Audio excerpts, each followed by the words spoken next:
393 megawatt का दहन हो चुका है। प्रदेश में कुल 24 बांध इन जल विद्युत परियोजनाओं पर स्थापित है।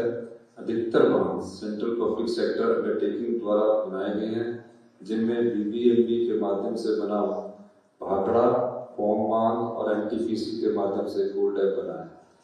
बीबीएमबी का जब बांध की स्थापना की गई थी, शिलान्यास किया गया था, प्रथम प्रधानमंत्री पंडित जवाहरलाल नेहरू जी ने कहा था कि आधुनिक भारत के निर्माण में महत्वपूर्ण भूमिका निभाएगा, जो आज तक चला है।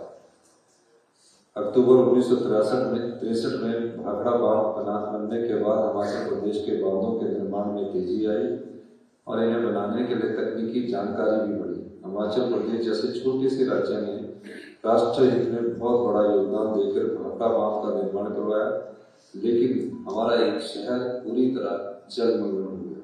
इस प्रकार पौंग बांध के निर्माण से कांगड़ा के अत्यंत सुंदर स्थलों और धौलाधार के गांव में बसे लोगों को विस्थापित होकर राजस्थान जैसलमेर के मरुस्थल में जाना पड़ा। आज भी हिमाचल प्रदेश के लोगों को विस्थापना का डर हमेशा स्थायी रहता है। आज भी विस्थापित अपने हक से वंचित है, लेकिन हमारी सरकार इनके हकों को वापस दिलाने की हर संभव कोशिश कर रही है। विडम्बना देखिए, हम अपने हिस्से की बिजली लेने के लिए माननीय सर्वोच्च न्यायालय का दरवाजा खटखटाना पड़ रहा है। आज भी हम न्याय की गुहार लगा रहे हैं। इससे आपको पता चल गया होगा कि देश में बांधों के निर्माण में इस प्रदेश का कितना बड़ा योगदान है। हमारे छोटे से प्रदेश के पास पानी ही एक मुख्य संसाधन है। हिमाचल प्रदेश के पास अगर बात की जाए रॉ मटेरियल की, तो वाटर रॉ मटेरियल है और फिनिश्ड गुड इलेक्ट्रिसिटी। अब हुआ क्या कि हिमाचल जो पहाड़ी राज्य था, पंजाब के साथ था, उसके बाद जब हिमाचल अकेला पंजाब से अलग होकर हिमाचल प्रदेश को पूर्ण राज्यत्व का दर्जा दिया गया, उस समय हमारी आर्थिक स्थिति ऐसी थी कि हम अपने संसाधनों से डैम नहीं बना सकते।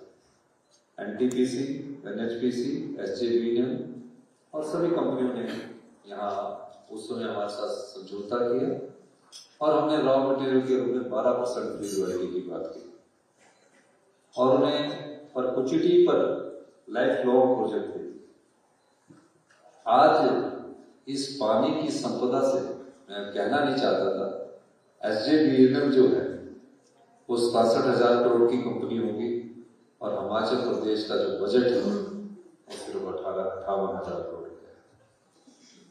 हम ये चाहते हैं कि जो डैम के कारण नुकसान होता है, तो डैम सेफ्टी की बात है कि आपके अर्ली वार्निंग सिस्टम लगे। एक डैम के कारण जो नुकसान हमने देखा है और महसूस किया और अनुभव किया, वो डैम का नुकसान 2023-24 की जो आपदा आई, उस आपदा से संबंधित नहीं है। ये ठीक है कि क्लाइमेट चेंज हो रहा है, हमारा क्लाइमेट चेंज के कारण तापमान बढ़ रहा है, लेकिन जो 2023 में 7 जुलाई को आपदा हिमाचल प्रदेश में आई, उसमें कहीं ना कहीं योगदान डैम्स का भी था। होता क्या है, क्लाउड बर्स्ट का जो अभी तक अध्ययन किया गया है,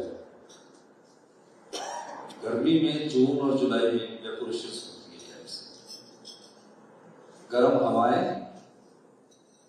और हिमालय की सर्द हवाओं से टकराकर क्लाउड बर्स्ट होता है और उसके कारण बहुत अधिक पानी आया और खासकर डैम से छोड़े गए पानी से इसके इर्द गिर्द रहने वाले लोगों को इतना अधिक नुकसान हुआ कि 23,000 घर हमारे पूर्णतया या तो क्षतिग्रस्त हो गए या आंशिक रूप से क्षतिग्रस्त हो गए। एकदम बाढ़ जैसा माहौल हो गया, डैम्स ने गेट खोले और उसका नुकसान भी हमको उठाना पड़ा। और अधिकार के रूप में हिमाचल प्रदेश को क्या मिलता है? अधिकार के रूप में आज भी हमारा झगड़ा चल रहा है।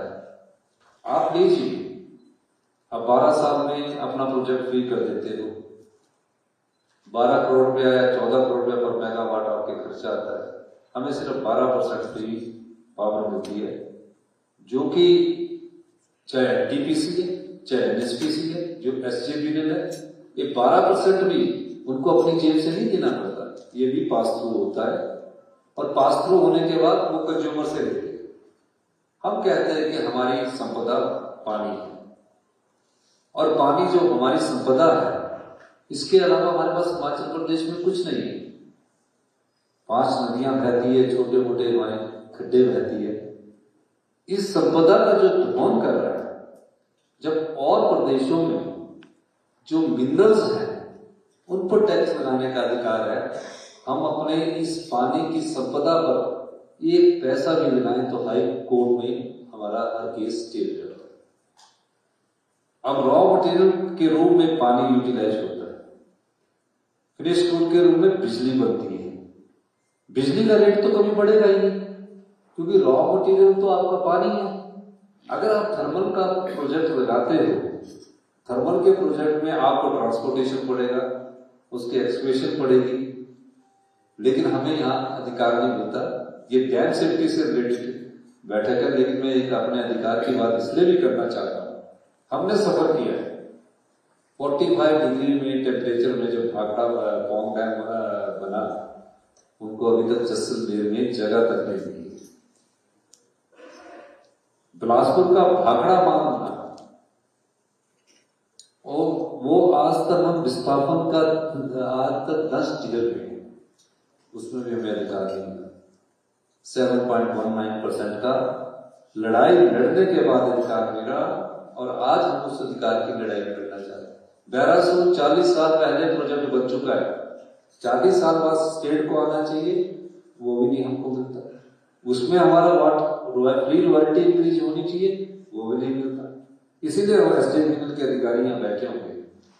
आपका धौला सिंह है, डूरी है, सुन्नी है, तीनों प्रोजेक्ट है, और आपके वहां से हमें चिट्ठी भी है। हम चाहते हैं कि अगर आप हमारा 12, 18, 30 और 40 साल बाद जो हमारी ये प्रोजेक्ट है, इसको अगर आप वापस करते हैं, हमारी शर्त को मानते हैं, तो हम आपको देने के लिए तैयार है।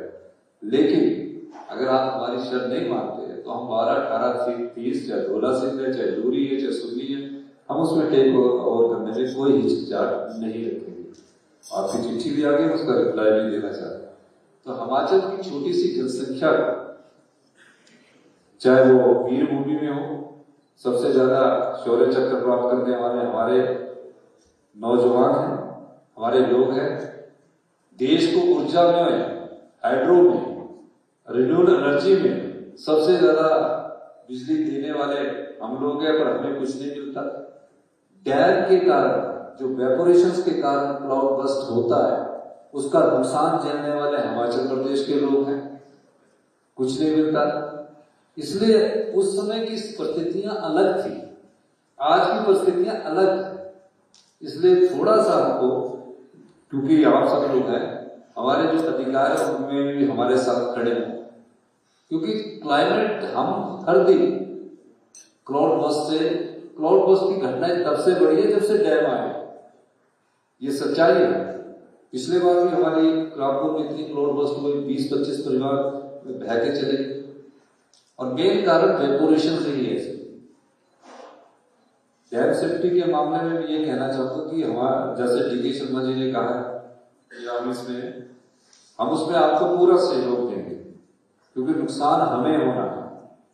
अगर कहीं डैम का कहीं भी ब्रेक हुआ तो नुकसान हिमाचल प्रदेश को होगा, उसके इर्द गिर्द किनारे में रहने वाले लोगों को जिस प्रकार पिछली बार नुकसान हुआ, उस तरह हमें भी नुकसान होगा। शुरू में हमारे पूरी दुनिया में जल संसाधनों के दोहन का लाइसेंस किसी सीमित समय, लिमिटेड पीरियड के लिए दिया जाता है। सामान्यतः लाइसेंस की यह अवधि 35 से 40 साल की होती है। शुरू में हमारे जल संसाधनों को जल विद्युत परियोजनाएं लगाने के लिए हमेशा के लिए बिना टाइम लिमिट के दे दिया गया।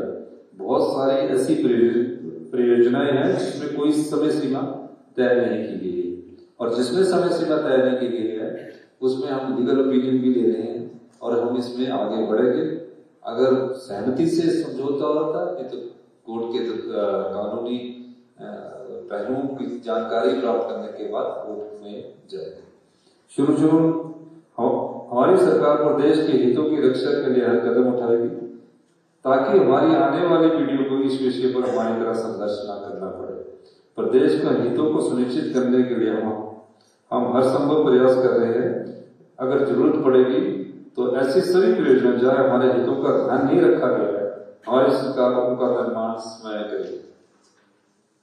प्रतिवर्ष प्रदेश में बरसात के मौसम में बाढ़ के दौरान बांधों के जलाशय से पानी के बहाव से प्रदेश में जहाँ खुशहाली भी आती है, वहीं यह डर भी बना रहता है कि बाढ़ के दौरान अगर कहीं ज्यादा पानी छोड़ना पड़ गया तो बांध के नीचे की ओर रहने वाले लोगों की परेशानी का सामना न करना पड़े।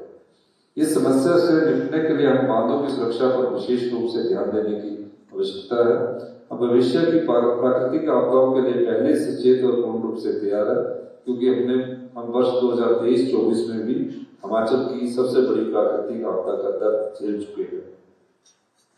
बांधों की सुरक्षा इसलिए भी महत्वपूर्ण है क्योंकि राष्ट्र ने बड़े डैम्स का फेलियर और उसमें होने वाले नुकसान को देखा है। 1979 में गुजरात के मच्छू डैम के फेलियर की वजह से 2000 लोगों की जान से हाथ गंवाना पड़ा। अभी 2019 में तिवारी बांध महाराष्ट्र के टूटने से 7 गांव जलमग्न हो गए थे। इस तरह के डैम फेलियर्स के और भी कई उदाहरण हैं। बांधों की सुरक्षा विभिन्न चरणों में अत्यंत आवश्यक है। इनमें निर्माण के दौरान क्वालिटी कंट्रोल को सुनिश्चित करना अत्यंत आवश्यक महत्वपूर्ण है। ऐसा देखा गया है बांधों के मैक्सिमम फेलियर्स इनके निर्माण पूरा होने से 5 साल के भीतर ही हो जाते हैं। बहुत से फेलियर्स रिजर्वायर में पहली बार पानी के बहाव के समय से ही हो जाते हैं। यह हमारी जिम्मेवारी है कि बांधों के निर्माण की गुणवत्ता पर ध्यान दिया जाए। बांधों की आयु बढ़ाने और उनकी सुरक्षा सुनिश्चित करने के लिए रखरखाव और स्ट्रक्चर संरचनात्मक अखंडता की आवश्यकता है। जलवायु परिवर्तन और अन्य कारण हिमालय क्षेत्र में सुरक्षा के लिए नई चुनौतियां पेश करते हैं। हिमालय क्षेत्र में बांधों की सुरक्षा एक महत्वपूर्ण विषय है और इसके लिए एक बहुआयामी दृष्टिकोण की आवश्यकता है। बरसात के दिनों में क्लाइमेट चेंज की वजह से आजकल अत्यधिक बाढ़ आ रही है, इसलिए बांध में लगे गेटों के रखरखाव पर भी विशेष ध्यान दिया जाना चाहिए। बांधों की सुरक्षा के लिए डैम सेफ्टी एक्ट 2021 को बनाया गया। इस अधिनियम में प्रावधान किया गया है कि बांध मालिक अर्ली वार्निंग सिस्टम का प्रावधान करे और डिजास्टर मैनेजमेंट प्लान को लागू करे ताकि बांध के नीचे की तरफ बसे लोगों को समय पर सूचित करके उनकी सुरक्षा सुनिश्चित करे। हिमाचल प्रदेश में इन प्रावधानों को लागू किया गया और सभी बांधों के लिए डिजास्टर मैनेजमेंट प्लान जरूरी किया गया है। राज्य में बने बांधों की सुरक्षा सुनिश्चित करने के लिए राज्य सरकार ने डैम सेफ्टी कमेटी का गठन किया है, जो सभी डेजिग्नेटेड डैम्स के रखरखाव व सुरक्षा की मॉनिटरिंग करती है तथा प्री मानसून तथा पोस्ट मानसून निरीक्षण के लिए उत्तरदायी है। बांध हमारे लिए एक वरदान सिद्ध हो रहे हैं। वहीं इस क्षेत्र में भूवैज्ञानिक और विभिन्न जलवायु स्थितियों के कारण ढेर सारी चुनौतियां भी पैदा कर रहे हैं। इसलिए यह स्वाभाविक है कि हिमालय क्षेत्र में बांध सुरक्षा सुनिश्चित करने के लिए लगातार गहन अध्ययन किया जाए और कुछ ऐसी रणनीति बनाई जाए जिससे बांधों के बारे में सार्वजनिक जानकारी, मजबूत आपदा प्रबंधन, इनके रखरखाव और जलवायु परिवर्तन के प्रभावों की नवीनतम जानकारी शामिल हो। मेरा विश्वास है कि बांध सुरक्षा के विषय में होने वाले सम्मेलन में बांध प्रबंधन और जल विद्युत उत्पादन से जुड़े विशेषज्ञ इस विषय को समझते हुए इस सम्मेलन में आने वाले 2 दिनों में अपने विचार रखेंगे और विस्तृत रूप से चर्चा करेंगे। मैं आप सभी को इस कॉन्फ्रेंस की सफलता की शुभकामनाएं देता हूँ। यह भी आशा करता हूँ कि कॉन्फ्रेंस के बाद आप सभी लोग इस सुंदर प्रदेश के कुछ स्थानों का भ्रमण करने के लिए भी कुछ समय अवश्य निकालें। एक और बात मैं कहना चाहता हूँ आपसे कि हमारे प्रदेश में स्नोबाउंड एरिया मोर देन स्विट्जरलैंड, इसलिए कई लोग स्विट्जरलैंड भी जाते हैं घूमने, पर हमारा स्नोबाउंड एरिया जो मोर देन स्विट्जरलैंड है, बिग हिमालय है, मिड हिमालय है, शिवालिक हिल्स है। तो भ्रमण के बाद नदी नाले हैं, नदियां हैं और प्राकृतिक सौंदर्य है और हमारी सरकार प्राकृतिक खेती की तरफ जा रही है, डेयरी इंडस्ट्रीज की तरफ जा रही है। इसलिए हम प्राकृतिक रूप से जो उगी हुई गेहूं है उसमें हम हिंदुस्तान की पहली सरकार है जो प्राकृतिक खेती से जो गेहूं पैदा करेगा उससे 60 रुपए किलो गेहूं हमारी सरकार खरीदेगी और मक्का भी 40 रुपीज किलो खरीदेगी। तो हम अपने प्राकृतिक सौंदर्य के साथ टूरिज्म को भी बढ़ाना चाहते हैं, हाइड्रो में भी इन्वेस्ट करना चाहते हैं और जो भी सेक्टर्स में हमारी प्रकृति के साथ होगा उसमें हम आगे बढ़ रहे हैं। आप सब हमारी इस प्रकृति का आनंद उठाइए। आप सबका हिमाचल प्रदेश स्वागत करता है। आपका बहुत बहुत धन्यवाद। जय हिंद, जय भारत।